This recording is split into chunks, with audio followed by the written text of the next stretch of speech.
For friends, Mukhtar, Muqeim, Mohtasim, and Shobi lived in a small village. They were passionate about watching movies, but their village had no cinema hall. One day, they decided to visit the city to watch a new film. After persuading their families, they took a bus to the city and enjoyed the movie.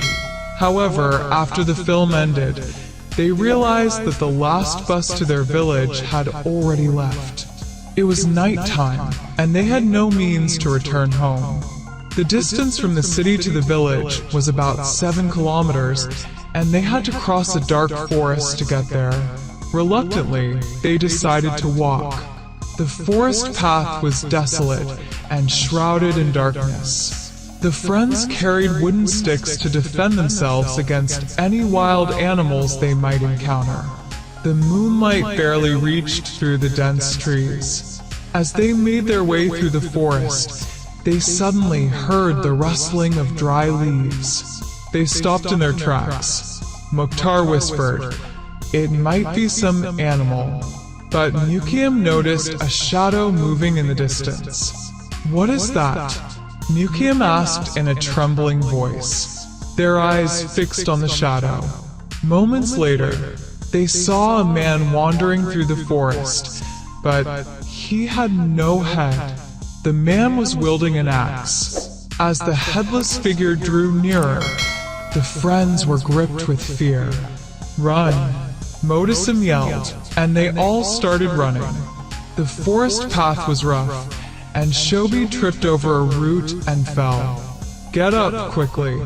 Mukhtar tried to help him, but as they managed to get him up, the headless man was already close.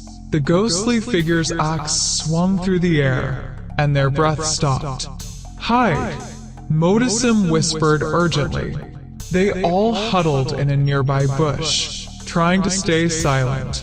The headless ghost circled around them, his axe making eerie sounds as it swished through the air. Their heartbeats raced. In the darkness, the only thing they could see was the glint of the axe. They held their breath, their hearts pounding in terror. Suddenly, the ghost approached the bush. The friends closed their eyes, bracing themselves for the worst. But as the ghost reached the bush, it let out a loud noise and ran off into the forest. The friends saw that the ghost had gone. They looked at each other and, without wasting any time, ran back to the village. They reached home breathless and told their families about the horrifying encounter. After that night, they never dared to walk through the forest at night again. Tantu, the headless ghost, still roams the forest today, searching for its next victim.